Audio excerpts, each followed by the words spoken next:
ሰሞኑን የኢቢኤስ ቲቪ መነጋገሪያ መሆኑ ቀጥሏል። እንደሚታወቀው ያለፈው እሁድ በአዲስ ምዕራፍ ፕሮግራማቸው ላይ ባቀረቧት ተበዳይ የደንቢ ዶሎ ዩኒቨርሲቲ እንዲህ ሲል መግለጫ አጋርቷል።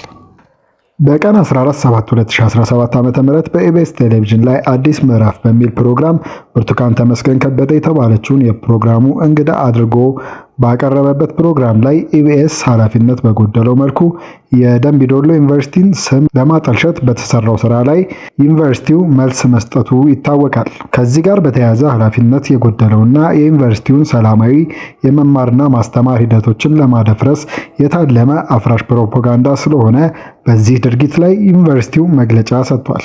በደንቢ ዶሎ ዩኒቨርሲቲ የብሔር ብሔረሰብ ተወላጅ ተማሪዎች እንዲሁም ከጎረቤት ሀገራት ከደቡብ ሱዳን የመጡ ተማሪዎች በመተሳሰብና በመከባበር መንፈስ ትምህርታቸውን እየተከታተሉ ባሉበት ሁኔታ ኢቢኤስ ለግጭት የሚጋብዝ ፕሮግራም ከአንድ ሚዲያ ተቋም በማይጠበቅ መልኩ በማዘጋጀት በዩኒቨርሲቲው እንዲሁም በሀገሪቱ ዩኒቨርሲቲዎች ውስጥ የብሔር ብሔረሰብ ግጭት እንዲነሳ አፍራሽ ፕሮግራም ማዘጋጀቱ ኃላፊነት የጎደለው ብቻ ሳይሆን የብዙሃን የኦሮሞ ሕዝብና የመላው የኢትዮጵያ ሕዝብ ስም ለማግደፍ ጥላቻን ለማስፋፋት የተቀነባበረ መሆኑ ግልጽ ነው። ስለሆነም ደንቢ ዶሎ ዩኒቨርሲቲ በትናንትናውና በዛሬው ዕለት ባካሄደው የማጣራት ስራ የዩኒቨርሲቲ ተማሪ ነኝ ያለችው ብርቱካን ተመስገን የዩኒቨርሲቲው የመረጃ ቋት ላይ በየትኛውም የትምህርት ክፍል ያልተመዘገበችና የዩኒቨርሲቲ ተማሪም እንዳልሆነች ተረጋግጧል።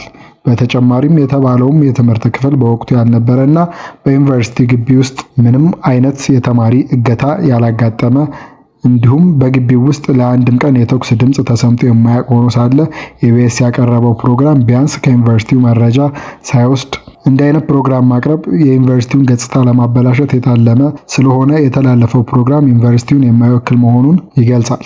ኢቢኤስ ቲቪም በዩኒቨርሲቲውም ሆነ በየማህበራዊ ድረገጽ ላይ በስፋት ሲሰራጭ የነበረውን የተለያየ መረጃ በመመልከት በራሳቸው የቴሌግራም ገጽ ላይ እንዲህ ብለው ይቅርታቸውን አጋርተው ነበር። እንደሚታወቀው ጣቢያችን ኢቢኤስ ቴሌቪዥን መጋቢት 14 ቀን 2017 ዓ.ም እሁድን በኢቢኤስ የመዝናኛ ዝግጅታችን ውስጥ በሚተላለፈው የአዲስ ምዕራፍ ፕሮግራማችን በተላለፈ አንድ ዝግጅት በርካታ አስተያየቶችና ጥያቄዎች ከተለያዩ አቅጣጫዎች እየደረሰን ይገኛል።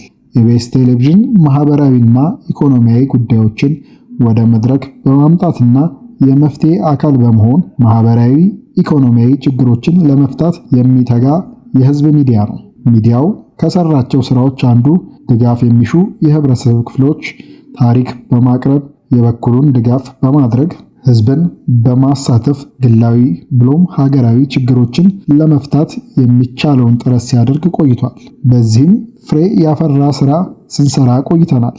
በቀጣይም ይህን ተግባር መስራታችንን እንቀጥላለን። የአዲስ ምዕራፍ ዝግጅታችንን ከዚህ ዓላማም በመነሳት መጋቢት 14 ቀን 2017 ዓ.ም ወጣት ብርቱካን ተመስገን ደረሰብኝ ባለችው ጾታዊ ጥቃት ከትምህርት ገበታዋ ተለይታ በወጣትነቷ የወለደችውን ልጇንም ለማሳደግ አቅም የሌላት መሆኑን በመግለጽ ድጋፍ እንዲደረግላት ተማጽና ወደ ጣቢያችን በአካል በመምጣት በሐዘንና በእንባ ችግሯን ገልጻለች።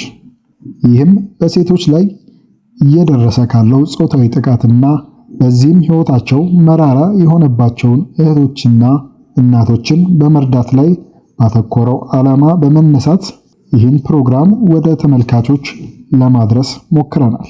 ሆኖም ፕሮግራሙ ከተሰራጨ በኋላ ፍጹም ኢሞራላዊ በሆነ መልኩ ይህን የሰብአዊ ተግባር ያለውን ፕሮግራም አሳስቶ በመጠቀም እኛንም ሆነ ተመልካቾችን በረቀቀ መንገድ በማዛባት የተሳሳተ መረጃ እንድናቀርብ የተሰራ እንደሆነ ከስርጭቱ በኋላ በወጡ መረጃዎች ለመረዳት ችለናል። ኢቢኤስ ቴሌቪዥን ጉዳዩን በጥልቀት እየመረመረ ይገኛል። በወቅቱ በአካል መጥታ ችግሯን የተናገረችው ወጣት ብርቱካን ተመስገን ደረሰብኝ ባለችው ጥቃት ሰቆቃ ፍጹም ሰብአዊነት በተሰማው መንገድ ያቀረበችልንን መረጃ ተንተርሰን ይህችን ወጣት ወደ አዲስ የህይወት ምዕራፍ ለማሸጋገር ጥረት አድርገናል። ሆኖም በባለታሪኳ ላይ እየወጡ ያሉ መረጃዎች የሚያሳዩት የተለያየ ሆኖ አግኝተነዋል።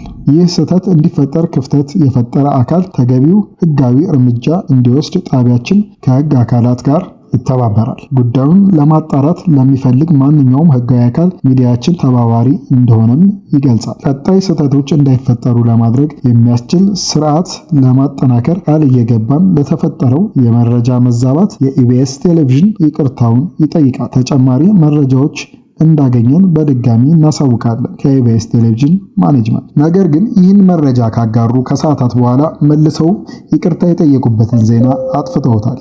ኢቢኤስ ቲቪም ለምን እንዴት እንዳጠፋው ባይታወቅም ከዚህ ግን የምንረዳው ነገሩ ምን ያህል ውስብስብ እንደሆነና ለፍርድም ከባድ መሆኑን ነው። እኛም ይህን ጉዳይ ወደ እናንተ ይዘን ስንመጣ እውነታውን ህዝቡ እንዲያውቀው ስንል ነው። በተጨማሪም አዲስ የሚወጡ መረጃዎችን እየተከታተልን የምናቀርብ ይሆናል። ቻናላችንን ላይክ፣ ሰብስክራይብ እንዲሁም የደውል ምልክቷን በመንካት ቤተሰብ ይሁኑ። ዳጉ አዲስ ሚዲያ፣ ታማኝ የመረጃ ምንጭ።